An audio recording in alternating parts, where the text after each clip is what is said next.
Hello, and welcome to the Tuesday World Meditation. My name's Lorraine, and tonight you'll be joining me from my home in Bromsgrove in the United Kingdom. This sacred time and space is devoted to our shared practice of entering stillness together and of giving together.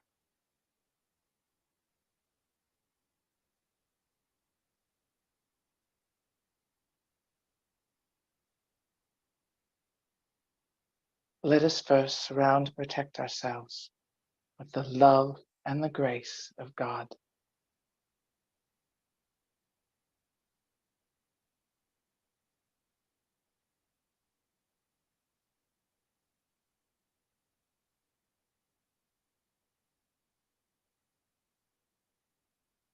Before we begin the meditation, I'd like to share a passage from the new message about practice.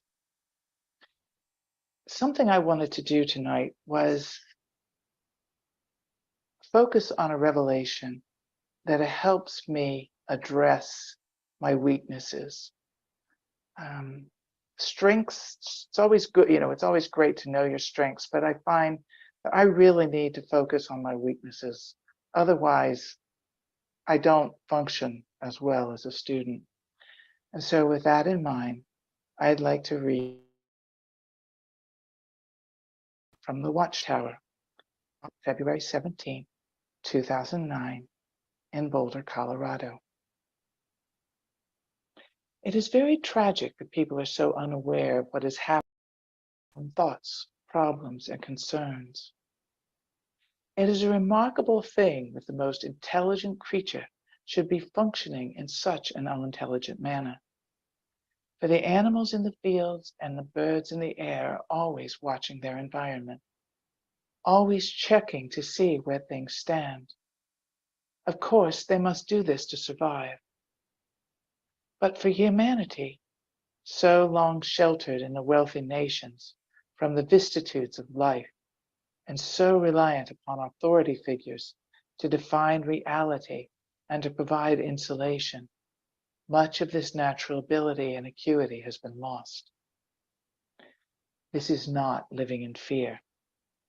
This is simply being aware of your environment, aware of what is going on around you, aware of the thoughts and attitudes and feelings of the people you associate with or whom you work with. A careful discernment, an objective discernment of what is happening around you. This discernment is very important because it gives you a forewarning of future problems. It tells you who in your environment is trustworthy and who in your environment is aware of themselves. You become aware of the dynamics between people who work together. And most importantly, you are able to respond to knowledge within yourself as you perceive the world around you. This requires a clarity of mind, a state where you are not constantly dreaming and wondering and hoping and problem solving in your own mind. You are very present to the situations you are in. You are very present to the people you are with. You are discerning the environment.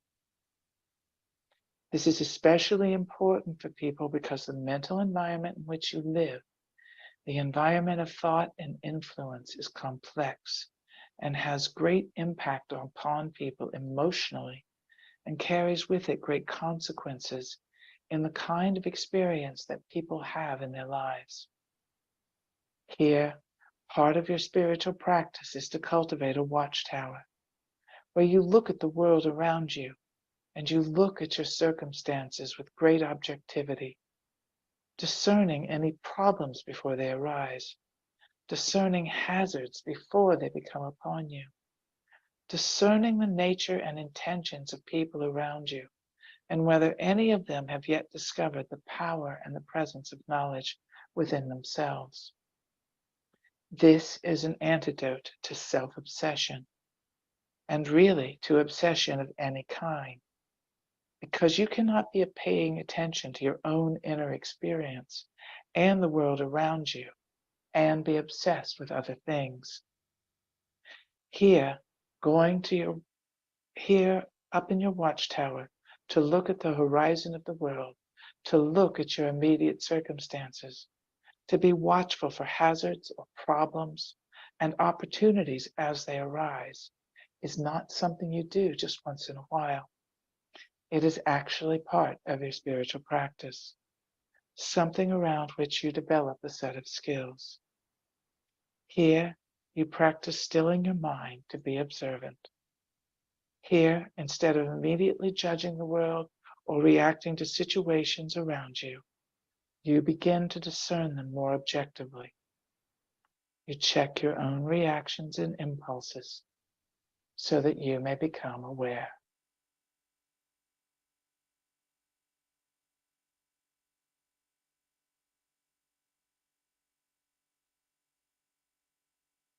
Please join me now in a 30-minute stillness practice. Take whatever time you need to read your own step and enter stillness when you are ready.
Nase Navara Karam.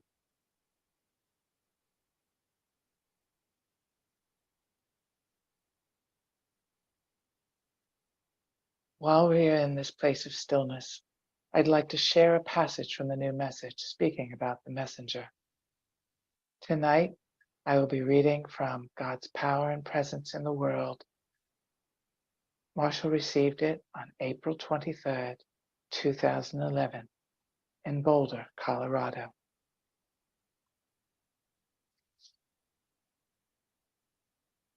At every great time of revelation, spread out intermittently over the course of human history, how many have failed to recognize the significance of the event that was taking place in their lives at that time. And if they had the great opportunity to witness or to recognize the messenger of that time and era, did they just see another person? Or did they recognize the power of the messenger and the grace that accompanies the messenger? People want the messenger to be a super person, powerful, magnificent, immaculate, utterly pure, well behaved, in accordance with human expectation. But the messenger is a human being and is always fallible. But it is the message and the presence that accompanies the messenger that makes all the difference. Jesus made mistakes. Muhammad made mistakes. The Buddha made mistakes. All the great leaders that followed them and the great teachers in other traditions, they all made mistakes. To live in separation is to make mistakes. To enter a world of separation means that you will make mistakes. But if the messengers deliver the message and do not elevate themselves into a godlike position, then they have achieved their goal. The test is before you now. The new revelation is before you. It has crossed your path. What are you going to do with it? How are you going to respond? What are you going to do? The greatest event of your life. Are you going to be present for this? Or is this just another event amongst other events to which you cannot really respond? It is a challenge. It is a fair challenge. It is an honest challenge. And it is more than a challenge. It is a gift and a calling and an opportunity for you. The challenge is just part of the engagement. It is not as if God is taking pleasure in challenging you. It is just part of the opportunity to engage with the source of your life as it presents itself in a pure and uncorrupted form. How will you see the messenger? Can you feel this? Can you be still? Can you set aside reactions and judgments and take the time, however long it requires, to consider this individual and the great burden he carries and the great challenge before him? That is a fair question. It is a great opportunity for you and for others. And if you are truly honest with yourself, you would at least say, well, I do not know, and I am not sure, if you are not sure.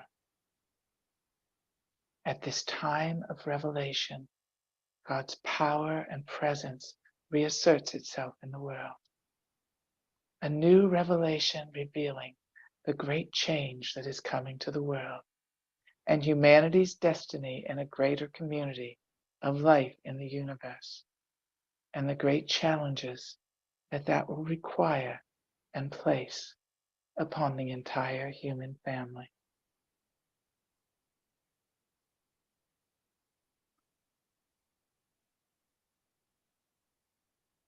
Let us spend a few moments together and be with Marshall and send him our love and strength, and send the Creator and those who sent him our gratitude for his presence in the world.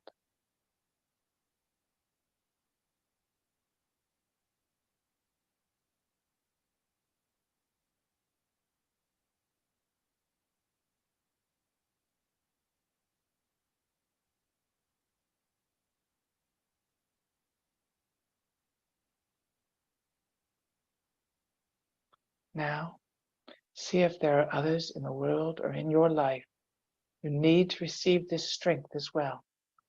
If so, send a moment sending them strength or another quality to these individuals.